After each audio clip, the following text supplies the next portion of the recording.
Do you have any of these names floating around in the back of your head as like, that's a famous person in this certain category that is well known and lauded for their work, but then you realize you don't actually know what their work is?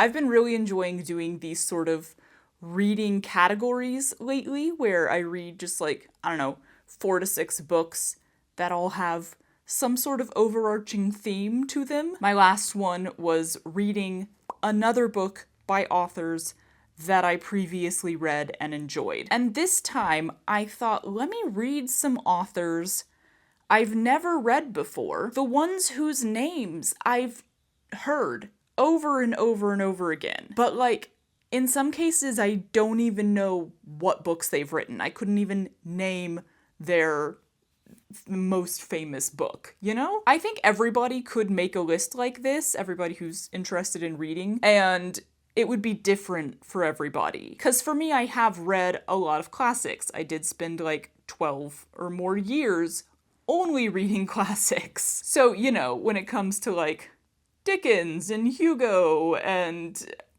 of course, names are all gonna leave me now, Austen, etc. I've read multiple of their works. I know what they're famous for. I have experienced what they're famous for already. But for me, it was a lot of the more recent famous names that I have no idea. Honestly, with some of these, I was like, I don't actually know if they are famous for writing fiction or for nonfiction. All I know is that their name is connected to writing. I feel like these are names that are really critically acclaimed.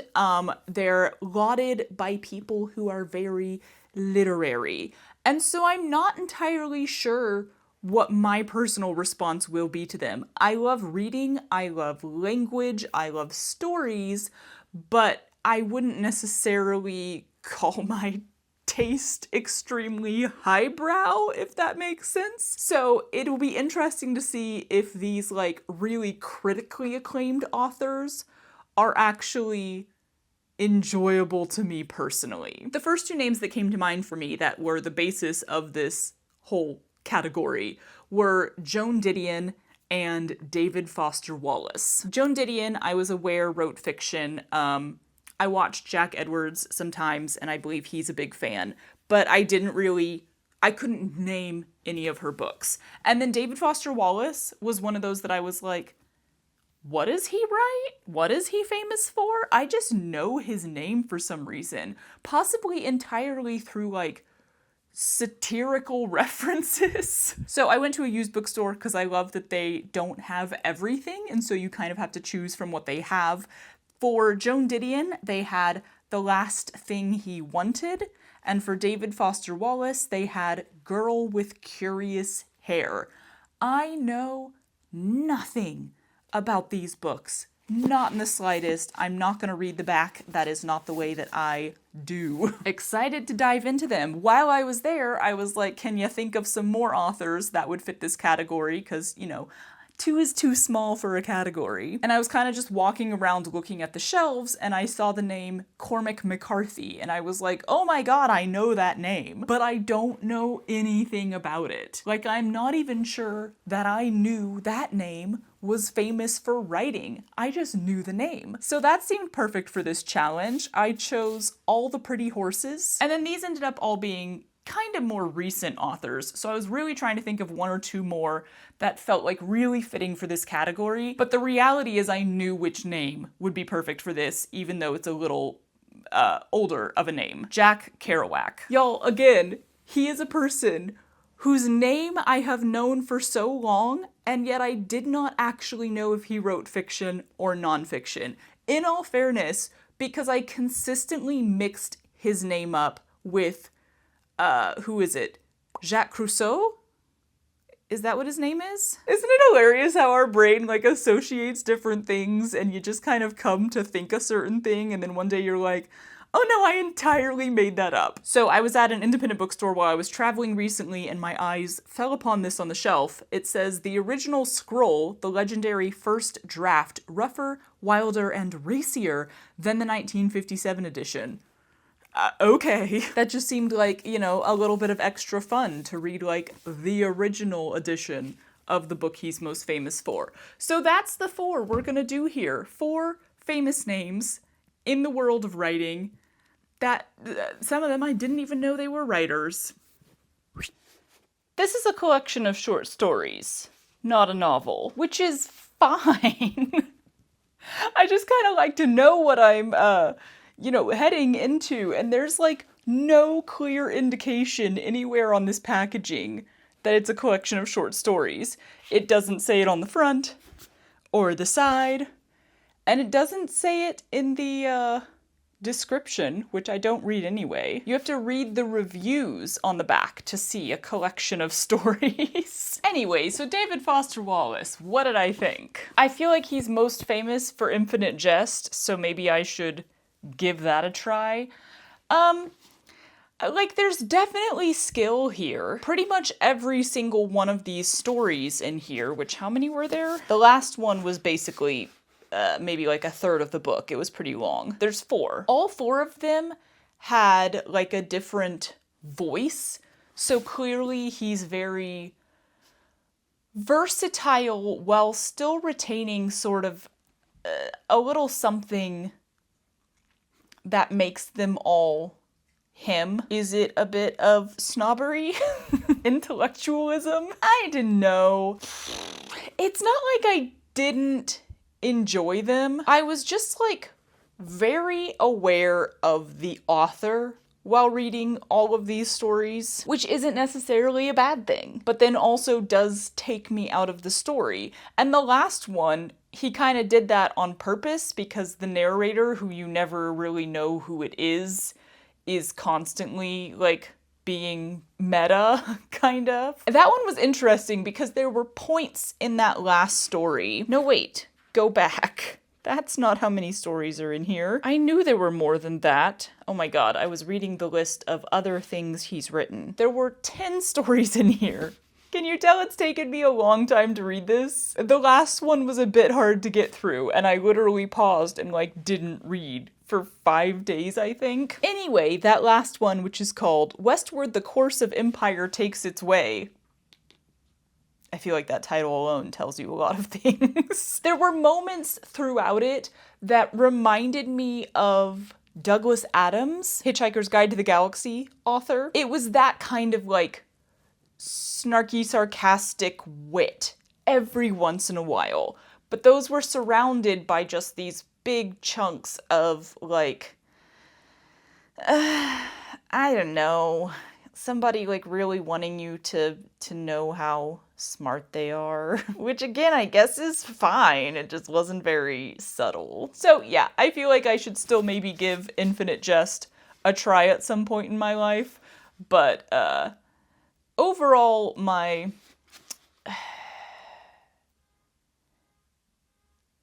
car alarm. My lasting impression of David Foster Wallace is definitely he is skilled. He is a skilled author. He's a skilled writer. Yeah.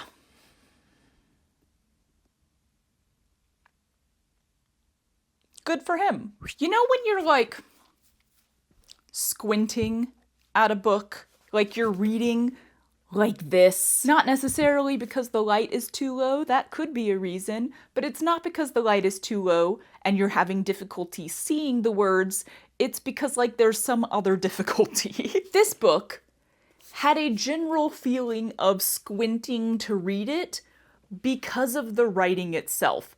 I found it difficult to process his sentences, despite the fact that he was using different writing styles, or different voices at least, in all of the different stories. The overarching connecting theme was that I felt like all of them, I was reading like this, trying to put together the words that he was saying and process the sentences. I know we already talked about this, but now I'm talking about it more. The entire last story, I don't know what his purpose was in this little thing, but he, like, started so many sentences with a conjunction, which, like, I'm not the kind of person who's like, that's a grammatical rule, you're not supposed to start a sentence with but. But it was never one. He would stack them. He'd be like, and but, blah, blah, blah, blah, blah. Like, it wasn't so common to just be, like, super duper annoying, but it was definitely a very purposeful, repeated thing. Yeah, here's one. But so they have a blah, blah, blah. Anyway, all that to say, this one I felt like I was squinting to read it because of the writing. Even if I wasn't actually squinting, I mean, like, it's a feeling, you know? This one, by Joan Didion, I felt like I was squinting to read it the whole time because of the story. It is a political thriller, which of course I didn't know going into it because I don't read the back of books. I actually don't even have an impression whatsoever, or I didn't before reading this, of what Joan Didion writes, what she's famous for, which is the fascinating thing to me with authors like this, whose names you know, but it's basically, you know, the name, they are famous for writing, and then, like I said before, some of them I'm not even sure if they're famous for writing fiction or nonfiction. So, Joan Didion, I had an impression beforehand that she was famous for writing both. I don't know if that's true, but no idea of what she writes. If anyone in the audience reads her more frequently, does she always write political thrillers? So I actually really enjoyed her writing and the way she told this story. It was incredibly disjointed in a way that I really like. I like stories told like that. The reason I was having to, like, focus so hard to read this story, and then I could only read for like an hour and then I would have to stop because I was like, I don't know, my brain was melting a little. It's really just because it's a political thriller. It's so much language, so many, like, words, so much reference to history that I just don't know about. This is not an area that I'm well versed in. It's the same as, like, if I read a book that was deeply about some sport, I think I would be similarly confused, or, like, deeply about, I don't know, some, like, intense scientific thing that I don't have any background in. It's just like you're having to focus so hard to try to understand what they're talking about because they haven't watered it down for a mass audience who doesn't know about this stuff. This is not somebody being like, I'm gonna write about science, but I'm gonna make sure that somebody with no background in this can understand what I'm writing. Like, this is a political thriller that assumes you understand political language. On top of that, there's the added thing of time difference. The story that she's telling is about 1984, and she's telling it in 1996. So it's not an era I'm super well aware of because I wasn't alive in 1984 and I was 4 in 1996. So, like, my initial reaction when I started reading this was like, I don't know what parts of this are true versus not. My initial reaction was like, is this actually nonfiction, or is this one of those, like Alias Grace was, where it's fiction, but it's, like, using a nonfiction scenario? I still don't technically know. I was gonna look it up last night when I finished, and I didn't. So, like, she refers to a president who is actually president during that time, so we're not completely making up a world, but then she also purposely won't name the island that this happens on, which makes me think that the actual story is completely made up, but it is based in the actual political climate that happens then. Like, she refers to Nicaragua and things that are happening there, and I'm like, I'm assuming that was actually happening in 1984, but then the story itself wasn't. So, like, it's those two things combined, where, like, I already don't have the language of politics of this kind, arms, wars, races, deals, etc., in the back of my brain, just easily accessible.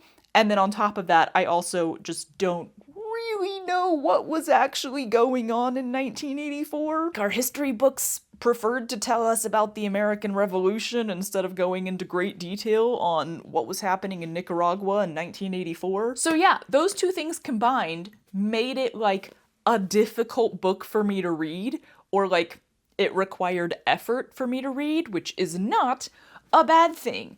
I still quite enjoyed it.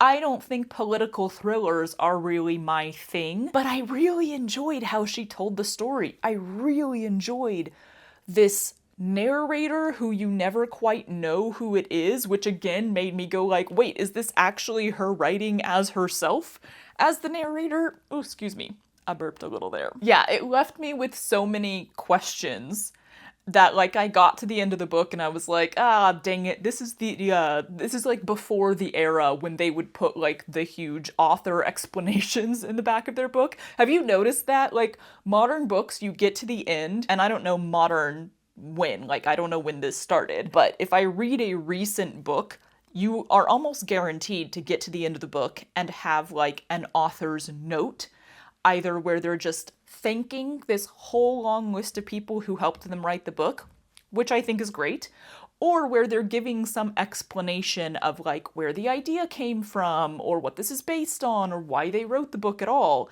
And that is very much a recent thing, as far as I've observed. It's not that you'll never ever find some sort of explanation on older books, but it's just kind of a very normal thing to find at the end of a book now, and it definitely wasn't. So like you get to the end of this one, that's the end. There's nothing. There's no further explanation. But I think my takeaway here is that I would like to read more Joan Didion. I'm maybe not super excited to do that, or like I'm maybe not going to put it top of my list if everything that she's written is a political thriller or like a political story, because it's just, those aren't necessarily the stories that jelly my jam.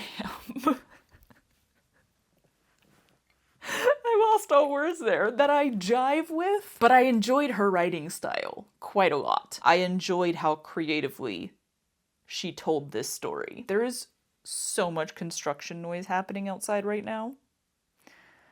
It's good times. Just when I thought that this was going to be a tale of hard work and horses, it wasn't.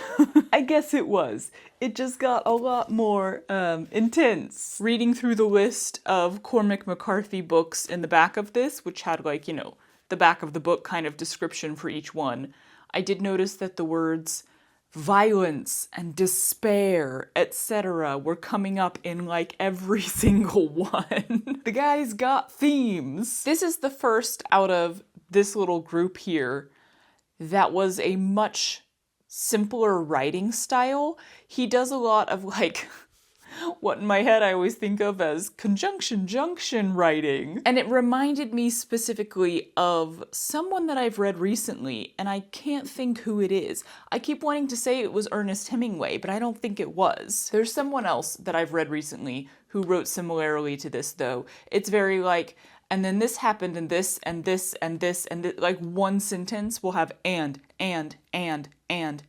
which doesn't come across exactly as like very highbrow or skilled writing necessarily, but I do think that it comes across as very genuine storytelling. It ends up feeling like someone is actually telling you this story, because that is how we tend to talk. You know, we're not perfectly placing words and like deciding to have a variety of sentence lengths and structures when we tell somebody a story. So this whole like, and the sun came up and then this and this and this and this and this and this and this, end of sentence. Like that's pretty normal for the way that people actually speak. So I think when people write like this in stories, it comes across much more as like being told a story by a normal person, which I'm sure is and was a choice. So I don't dislike that about it. I actually enjoy that style of writing. As somebody who does love the technical elements of writing and storytelling, it's not necessarily my favorite, but I appreciate it for what it is. I also loved that he never interpreted all of the Spanish in this book. Like, very rarely was somebody like, what did they say? And, like, he actually gave an answer. Extremely rarely.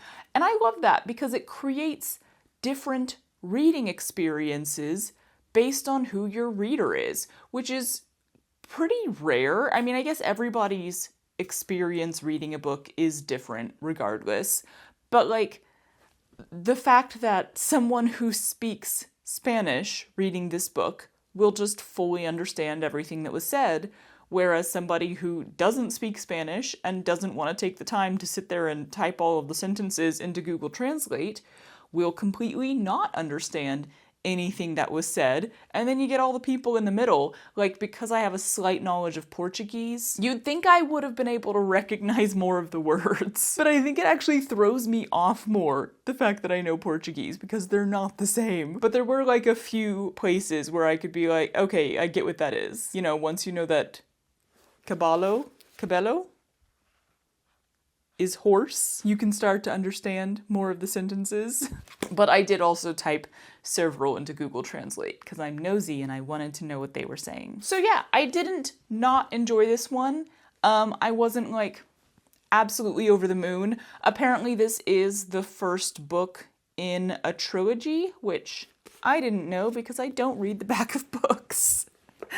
And I have to say, like, I don't have any strong desire to go read the next books in the trilogy, but it's not because of his writing. Like, his writing style, his writing ability, the way it was written, I'm totally on board with that. I'm fine with that. I enjoyed that.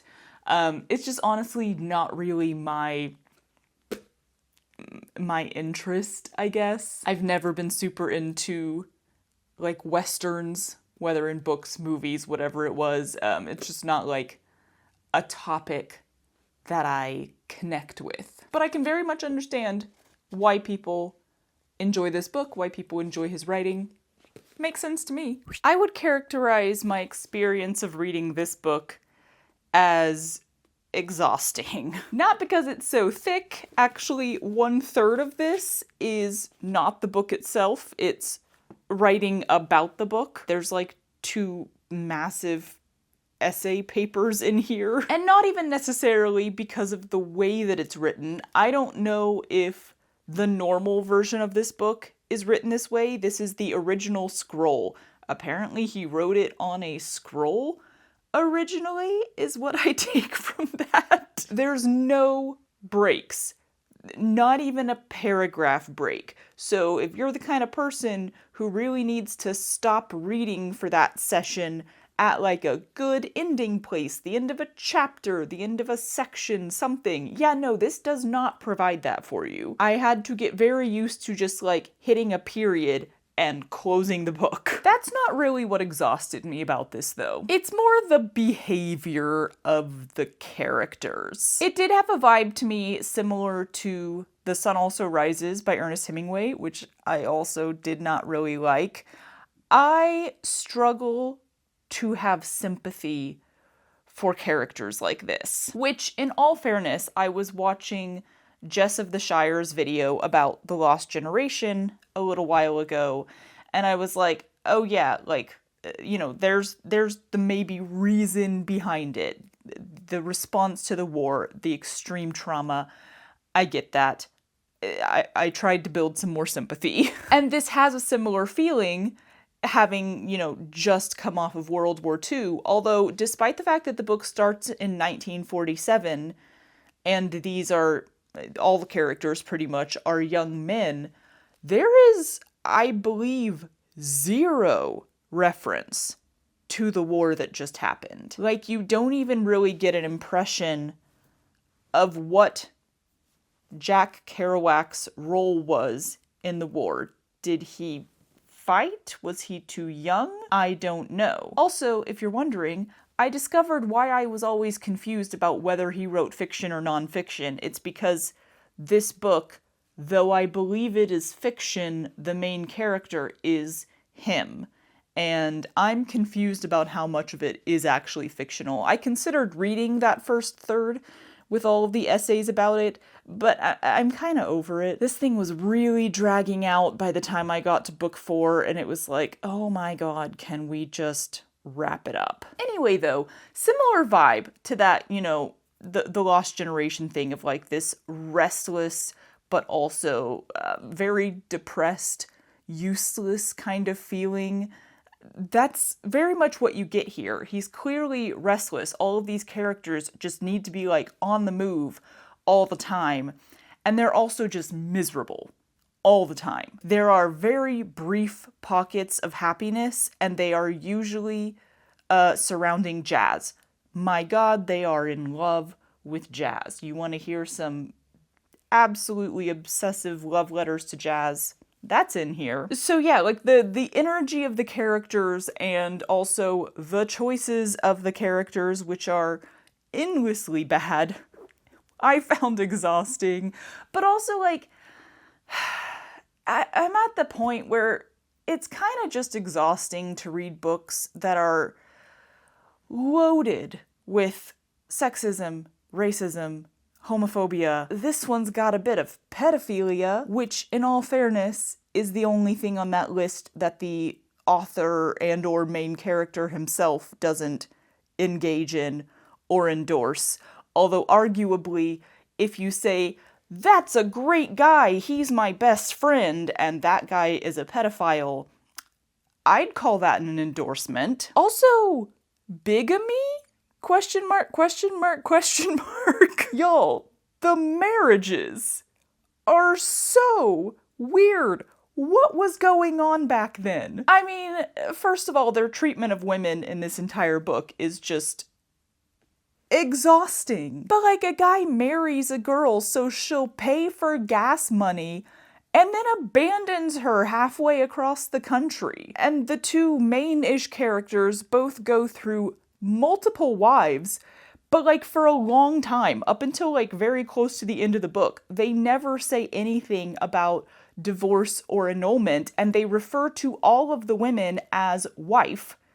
And so I was like, is this guy just married to 3 people at the same time? What is going on here? And it's only towards the very end that he finally starts being like, well, yeah, that marriage was annulled. And I'm like, well, then why are you still referring to her as your wife? I don't know. I feel like if anyone really thinks that America in the 1940s and 50s was this blissful, innocent, beautiful, conservative, great place, maybe read this book, because ooh, it was not. But all in all, I did not really enjoy it, because it's just... Having spent like 15 years reading a bunch of classic literature,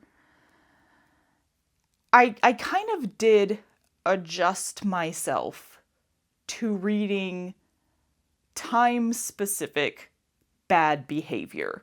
Bad behavior that the author does not think is bad behavior because of the time that they're in, but is still bad behavior. I don't like the excuse of like, well, that was just how it was back then. No, that's still sexism, it's still racism, it's still homophobia. It's crazy how much of that I was able to read and just be like, no, that's just there. I'm just gonna cringe as I read it and go past.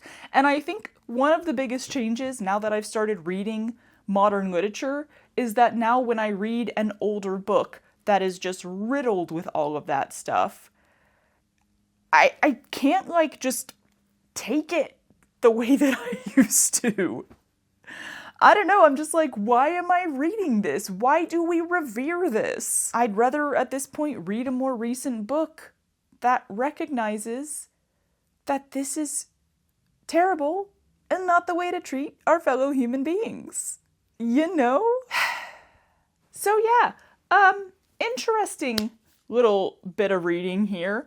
Out of these 4 authors, the only one I'm really interested in reading more of is Joan Didion. And quite frankly, even with her, I kind of want to find out first if she writes only political thrillers. Nothing wrong with that, I was very confused through that whole book. But I did really enjoy her writing style, so I'll be looking into her and probably not really the others.